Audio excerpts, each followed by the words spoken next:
The British pound is weakening once again amid lingering doubts over the ability of Prime Minister Liz Truss to keep the nation's finances in good shape.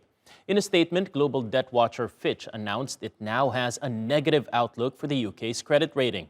That means it's less confident about Downing Street's ability to repay the nation's growing pile of debt. It's in response to the British government's plan to provide subsidies to households dealing with high energy bills, coupled with tens of billions of dollars in tax cuts. Fitch says those measures are expected to bloat the government's debt to levels that would be among the highest in Europe. That bleak assessment is the latest in the growing backlash to Truss's economic proposals, which she continues to defend. My friends, we're focused on boosting growth and opportunity across our country. This mission will be difficult, but it is necessary. We have no alternative if we want to get our economy moving again. I'm ready to make the hard choices. You can trust me to do what it takes. The status quo is not an option. Now, for more on the story, let's go to Susannah Streeter. She's an investment analyst at Hargreaves Lansdown in the UK.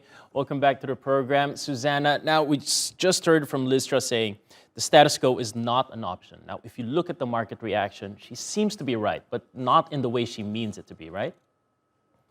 Absolutely. She said that voters should trust her. Unfortunately, the markets don't trust her at the moment, certainly don't trust the economic plan, because what you're seeing, she hasn't brought anything new to the table. And what you've seen since that speech was made yesterday is the pound weakening again and borrowing costs rising.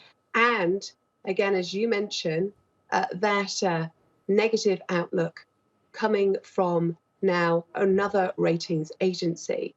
And this is all going to add to concerns about the fact that many of these tax cuts that Liz Truss has announced are unfunded. They haven't been accompanied, as they usually would, a budget of this kind by an independent forecast from the Office of Budget Responsibility. We keep being told that we'll get the detail on its forecasts in the next few weeks.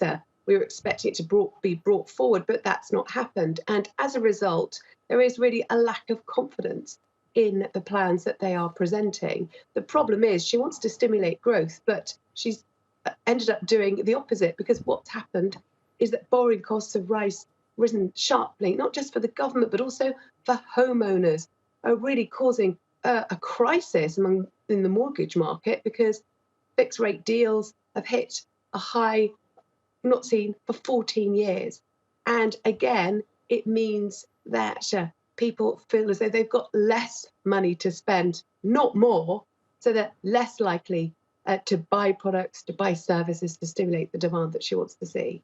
All right, so borrowing costs at their highest in 14 years, so that's the 2008 financial crisis. So there's a lot of controversy over these tax cuts and the unfunded stimulus.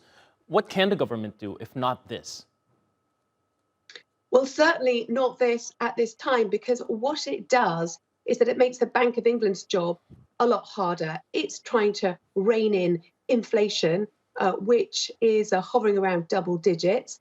The aim of this is to stimulate demand in the economy, which is going to make the Bank of England's job worse, which is why you've seen these forecasts for much higher rates, which has caused such chaos in financial markets. She did want to come up with a tax cutting plan of this scale. It certainly shouldn't happen now when we're trying to fight the fires of inflation. I think really what is needed is that we need to look at what's happening in terms of our exports. Of course, exports dropped from 2019 to 2021 to the European Union by around 14% because of Brexit, and there are still so many hurdles. So that is hampering growth, hampering exports for British companies, and still there is a lot of uncertainty about the future trading relationship. Obviously, deals are currently trying to be done with other partners around the world, but those deals have been slow. And the other aspect to this is that there should be more targeted incentives and deductions. If you are going to tinker with tax, it needs to be aimed at boosting longer-term productivity, not a short-term boost, which actually has backfired. All right, Susannah Streeter at Hargreaves Lansdown in Bristol. Thank you for joining the program.